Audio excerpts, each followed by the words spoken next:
নবম শ্রেণীর প্রিয় শিক্ষার্থী বন্ধুরা, তোমরা সবাই কেমন আছো? নিশ্চয়ই ভালো আছো। তোমরা ইতিমধ্যেই জেনে গেছো যে তোমাদের চতুর্থ সপ্তাহের অ্যাসাইনমেন্ট প্রকাশিত হয়েছে, যেখানে তোমাদের ইংরেজি বিষয়টি রয়েছে। প্রিয় শিক্ষার্থী বন্ধুরা, তোমাদের ইংরেজি বিষয়ের অ্যাসাইনমেন্টে কি কি রয়েছে, চলো আমরা প্রথমেই সেগুলো জেনে নেই। প্রিয় বন্ধুরা, তার সাথে আমি তোমাদের প্রতি আমার যে অনুরোধটি থাকবে সেটি হলো, আমার এই ভিডিওটি যদি তোমাদের কাছে ভালো লেগে থাকে তাহলে অবশ্যই তোমরা আমার এই চ্যানেলটিকে সাবস্ক্রাইব করে নেবে। কারণ অ্যাসাইনমেন্ট ক্লাসগুলো নেওয়ার পর, অ্যাসাইনমেন্ট ভিডিওগুলো দেওয়ার পর, তার পরবর্তীতে ইনশাল্লাহ এই চ্যানেলের মাধ্যমেই ইংরেজি গ্রামারের উপর এবং ইংলিশ স্পিকিং এর উপর গুরুত্বপূর্ণ ক্লাসগুলো আপলোড দেওয়া হবে, যেগুলো তোমাদের জন্য অত্যন্ত সহায়ক হবে ইংরেজি শেখার ক্ষেত্রে। প্রিয় শিক্ষার্থী বন্ধুরা, তোমরা অবশ্যই চ্যানেলটিকে সাবস্ক্রাইব করে নেবে। প্রিয় শিক্ষার্থী বন্ধুরা, চলো আমরা আলোচনা করি আমাদের অ্যাসাইনমেন্টে কি রয়েছে। প্রিয় শিক্ষার্থী বন্ধুরা, এখানে আমরা যেটা দেখতে পাচ্ছি যে ক্লাস 9 তোমাদের যে অ্যাসাইনমেন্টটা রয়েছে, সেই অ্যাসাইনমেন্টটা হচ্ছে 2, অর্থাৎ সেকেন্ড অ্যাসাইনড টাস্ক। প্রিয় বন্ধুরা, তোমাদের unit 5 lesson 1 the grid of the mighty reverse, এই লেসন 1 থেকে, ইউনিট 5 এর লেসন 1 থেকে the grid of the mighty reverse এই টপিক নেমে তোমাদের হোমওয়ার্ক হিসেবে দেওয়া হয়েছে সেকশন ডি। অর্থাৎ সেকশন ডি তে যে প্রশ্নটি রয়েছে সেটা নিয়েই তোমাদেরকে কাজ করতে হবে প্রিয় শিক্ষার্থী বন্ধুরা। তারপরে আরো একটি কাজ তোমাদেরকে দেওয়া হয়েছে, সেটি হচ্ছে এটাই কিন্তু ইউনিট 5 এবং লেসন 3 থেকে ম্যান অ্যান্ড ক্লাইমেট শিরোনামে। প্রিয় শিক্ষার্থী বন্ধুরা, এখানে যে হোমওয়ার্কটি তোমাদেরকে দেওয়া হয়েছে সেটিও কিন্তু সেকশন ডি, অর্থাৎ সেকশন ডি তে যে কাজটা তোমাকে করতে বলা হয়েছে সেই কাজটি করলেই তুমি তোমার অ্যাসাইনমেন্ট এর পরিসমাপ্তি তুমি ঘটাতে পারবে প্রিয় শিক্ষার্থী বন্ধুরা। অর্থাৎ সেকেন্ড অ্যাসাইন টাস্ক এটা তুমি কমপ্লিট করতে পারবে। এক্ষেত্রে অ্যাসেসমেন্ট যে criteria, teacher will check vocabulary, grammar, spelling, অর্থাৎ তোমাকে খুব সতর্ক হতে হবে। টিচার তোমাদের শব্দভাণ্ডার এবং ব্যাকরণগত এবং বানানগত সমস্যাগুলো কিন্তু টিচার তোমাকে চেক করবেন। প্রিয় শিক্ষার্থী বন্ধুরা, চলো আমরা সরাসরি ইউনিট 5 লেসন 1 সেকশন ডি তে চলে যাই। আমাদের টপিক নেম হচ্ছে the grid of the mighty reverse. Homework হিসেবে সেকশন ডি তে যে প্রশ্নটি দেওয়া আছে সেটা হচ্ছে complete the summary of Meherjan's life with words or phrases from the box. অর্থাৎ বক্স থেকে তোমাকে ওয়ার্ডস এবং ফ্রেজ নিয়ে কমপ্লিট দ্য সামারি, এই সামারিটা তোমাকে কমপ্লিট করতে হবে। তাহলে চলো সামারিটা আমরা পড়ে নেই এবং সাথে সাথে সলিউশন করি। Meherjan is a typical dash woman who lives in a slum. Meherjan is a typical woman who lives in a slum. Meherjaan কি একজন প্রতীকস্বরূপ গৃহহীন মহিলা, যিনি বাস করেন কোথায়? বস্তিতে। স্লাম মানে বস্তি, বস্তিতে বাস করেন। তাহলে আমরা এই গ্যাপে কি দিব? গৃহহীন। গৃহহীন, আর গৃহহীন ইংরেজিটা কি? হোমলেস, যার বাড়ি নেই। She lost her shelter, তিনি তার আশ্রয় হারিয়েছেন। লস্ট হারিয়েছেন, and properties এবং সম্পত্তি। She lost her shelter and properties, তিনি তার আশ্রয় এবং সম্পত্তি হারিয়েছেন। 2 নম্বরে যে গ্যাপটি দেওয়া হয়েছে এখানে কি বসবে?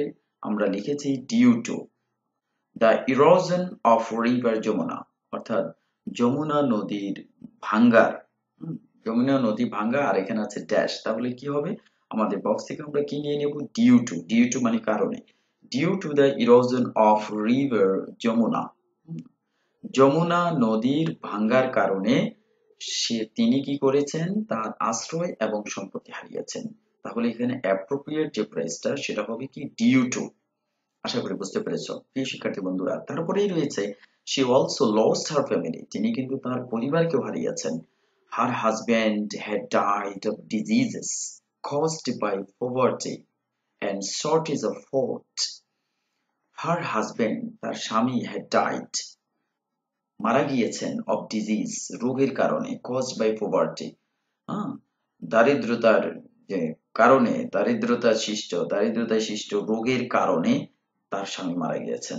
অ্যান্ড শর্টেজ অফ ফুড, এবং খাদ্যাভাবের কারণে দারিদ্রতার সৃষ্টির কারণে তিনি কি করেছেন, তার হাজবেন্ড মারা গিয়েছেন। কার? মেহেরজানের। প্রিয় শিক্ষার্থী বন্ধুরা, খাদ্যাভাব ইংরেজি হচ্ছে শর্টেজ অফ ফুড, এজন্য এখানে অ্যাপ্রোপ্রিয়েট হচ্ছে shortage of food.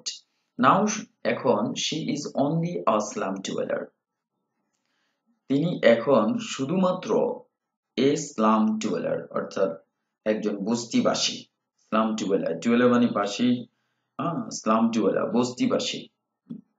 Like Meherjaan, মেহেরজানের মতো, এখানে লাইক অর্থ মতো, লাইক মেহেরজান, মেহেরজানের মতো, দেয়ার আর মেনি পিপল, অনেক লোক আছে, who have become the victims of river erosion, যারা হয়েছেন দ্য ভিকটিমস, শিকার, অফ রিভার ইরোশন, নদী ভাঙ্গার যে শিকার হয়েছেন, এরকম অনেক লোক রয়েছে মেহেরজানের মতো।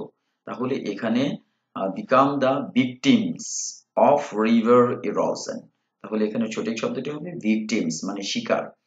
River erosion is still posing threats to the lives and properties of thousands of people. River erosion, নদী ভাঙ্গন, is still posing, হ্যাঁ, এখনো কি করছে, আরোপ করছে, কি আরোপ করছে, থ্রেটস, হুমকি, হুমকি আরোপ করছে এখনো, to the lives and properties of thousands of people, হাজার হাজার লোকের জীবন এবং সম্পত্তিতে এখনো কি নদী ভাঙ্গন হুমকি আরোপ করছে। এখানে হুমকি ইংরেজিটা হচ্ছে থ্রেটস, সুতরাং এখানে থ্রেটস এটাই হচ্ছে যথাযথ। প্রিয় বন্ধুরা, তারপরে রয়েছে people living close to the rivers are the most likely victims of river erosion. People living close to the rivers, অর্থাৎ নদীর কাছাকাছি থাকা মানুষগুলো are the most likely victims, সবচাইতে বেশি শিকার হওয়ার সম্ভাবনা তাদের রয়েছে, অর্থাৎ শিকার হয় of river erosion, নদী ভাঙ্গার শিকার হয়। নদীর কাছাকাছি যারা বাস করে তারাই।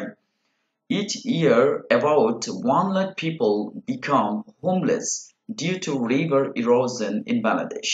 তাহলে এখানে হবে 1 lakh people, each year about 1 lakh people, প্রত্যেক বছর প্রায় 1 lakh people, 1 লাখ লোক become homeless, গৃহহীন হয়ে যায়, due to river erosion in Bangladesh, বাংলাদেশে নদী ভাঙ্গার কারণে। Meherjan's life is just one example of how climate change affects the lives of thousands of people. Meherjan's life, মেহেরজানের Jibon is just one example, শুধু ঠিক একটি উদাহরণ, of how climate change affects, যে climate change, জলবায়ু পরিবর্তন, affects how, কিভাবে affects করে, প্রভাবিত করে, the lives of thousands of people, হাজার হাজার লোকের জীবনকে কিভাবে এটা affect করে। তো সুতরাং এখানে appropriate হচ্ছে affect, আর এখন হচ্ছে example, just one example, আশা করি বুঝতে পেরেছো। তারপরেই এটা কিন্তু আমাদের শেষ, অর্থাৎ unit 5 lesson 1 the grid of the mighty reverse এর সেকশন ডি এর কাজ কিন্তু আমাদের শেষ। আশা করি তোমরা অ্যাসাইনমেন্টটি সুন্দরভাবে তৈরি করতে পারবে। প্রিয় শিক্ষার্থী বন্ধুরা, চলো আমরা এবার ইউনিট 5 লেসন 3 তে চলে যাই। সেখানে টপিক নেম হচ্ছে ম্যান এন্ড ক্লাইমেট। হোমওয়ার্ক এখানে সেকশন ডি তে কি বলা হয়েছে, write a letter to the editor of a newspaper expressing your concern about growing deforestation in your area. প্রিয় বন্ধুরা, বুঝতে পেরেছো? Right letter to the editor of a newspaper, একটি চিঠি লিখো। কোথায়? To the editor of a newspaper, একটি পত্রিকা সম্পাদকের কাছে। এডিটর মানে সম্পাদক, পত্রিকার সম্পাদকের কাছে একটি চিঠি লিখো। এক্সপ্রেসিং ইউর কনসার্ন, তোমার উদ্বেগ জানিয়ে, তোমার উদ্বেগ, কনসার্ন তোমার উদ্বেগ জানিয়ে, এক্সপ্রেসিং ব্যক্ত করে, জানিয়ে, about growing deforestation in your area, অর্থাৎ তোমার এলাকায় বন নিধনের যে বেড়ে চলছে উদ্যমুখী, সেটার জন্য তুমি উদ্বেগ জানিয়ে একটি পত্রিকার সম্পাদকের কাছে একটি চিঠি লিখো। Describe how deforestation is changing your environment এবং বর্ণনা করো যে বন নিধন কিভাবে তোমার পরিবেশ পরিবর্তন করছে।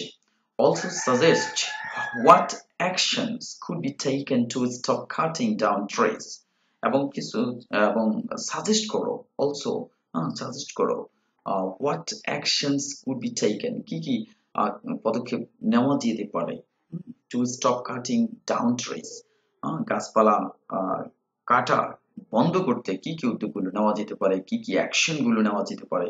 ফলো দ্য ক্লজ বিলো, এখন নিম্নের ক্লজ গুলো ফলো করো। Dangers caused by deforestation, increase of carbon dioxide in the atmosphere, the greenhouse effect, making people aware of the adverse effect of deforestation, making an action plan to stop deforestation. এই ক্লুগুলো follow করে তোমাকে একটি চিঠি লিখতে হবে কার কাছে? একটি পত্রিকা সম্পাদকের কাছে। চলো আমরা ওখানে চলে যাই। প্রিয় শিক্ষার্থী বন্ধুরা, আমরা যে চিঠিটি লিখবো তার প্রথমেই আমরা যেটি দেব সেটি হলো তারিখ। তোমার মতো করে তুমি একটি তারিখ এখানে লিখতে পারো এবং তারপরে লিখবে দা এডিটর, তারপরে যেটা লিখবে যে কোনো একটি পত্রিকার নাম তুমি লিখতে পারো। এখানে আমি দা ডেইলি স্টার দিয়েছি, ইচ্ছে করলে এটাও দিতে পারো। অন্য কোনো পত্রিকার নামও তুমি ইচ্ছে করলে ব্যবহার করতে পারো। সে সঙ্গে ওই পত্রিকার ঠিকানাটাও তোমাকে ব্যবহার করতে হবে। যেমন দ্য ডেইলি স্টার এর ঠিকানা হচ্ছে কারওয়ান বাজার, ঢাকা। সম্পাদকের কাছে এভাবে তোমাকে লিখতে হবে। তারপর সাবজেক্টে কি? Publishing the article on, article প্রকাশ করা আর নিয়ে অন কিসের উপরে? হাউ ডিফরেস্টেশন চেঞ্জিং এনভায়রনমেন্ট, এই টপিকের উপর একটি আর্টিকেল পাবলিশ করা নিয়ে তুমি লিখছো, এটা সাবজেক্টে লিখে দিতে পারো। তারপর dear sir, I'd be highly obliged if you kindly publish the following letter in your renowned daily in the interest of the public. আমি একবার পড়ে শুনিয়ে দিচ্ছি যেহেতু সময় সংকীর্ণ। How deforestation changing environment. Deforestation means cutting down trees randomly. We are facing the dangers of deforestation all over the world. The sea level is rising alarmingly. The sea level is rising alarmingly. Some dishonest and greedy persons are cutting trees randomly. Recently, thousands of trees were cut down in our locality. It's not being stopped. The effects of deforestation are many to describe. The existence of animals is going to be threatened. Carbon dioxide is increasing because of deforestation. Flood and river erosion have become a common thing in Bangladesh. Due to some disasters, a huge quantity of cultivable land lost fertility. Cultivable land lost fertility. This year, the summer was very long and the winter has come late. All these contribute much to the change of our ecosystem. We should plant trees more and more. We have to fight off the illegal loggers. The government should emphasize on applying the law strictly to save the forest. Environmental awareness campaign should be increased throughout the country. We should join that. Yours faithfully, Mohammad Jamal Hossain. এখানে তুমি তোমার নাম সেখানে লিখে দিবে। প্রিয় বন্ধুরা, আশা করি তোমরা বুঝতে পেরেছো যে কিভাবে একটি পত্রিকা সম্পাদকের কাছে চিঠি লিখতে হয়। সেটা ভালো করে এই চিঠিটা যদি ফলো করো তাহলে অবশ্যই তুমি তোমার অ্যাসাইনমেন্ট তৈরি করে ফেলতে পারবে অত্যন্ত সুন্দরভাবে। প্রিয় শিক্ষার্থী বন্ধুরা, তোমাদের অ্যাসাইনমেন্ট সুন্দর হোক সেই কামনা করি এবং ভালোভাবে হাতের লেখাগুলো অত্যন্ত সুন্দরভাবে লেখার চেষ্টা করবে। কভার পেজের প্রয়োজনীয় জায়গায় যথাযথ ইনফরমেশন দিয়ে শিরোনামগুলো সুন্দরভাবে লিখে তোমরা অ্যাসাইনমেন্ট তৈরি করে ফেলো। তোমাদের যাতে তোমরা ভালো করতে পারো সেই প্রত্যাশা রেখে আমি আজকের মতো বিদায় নিচ্ছি।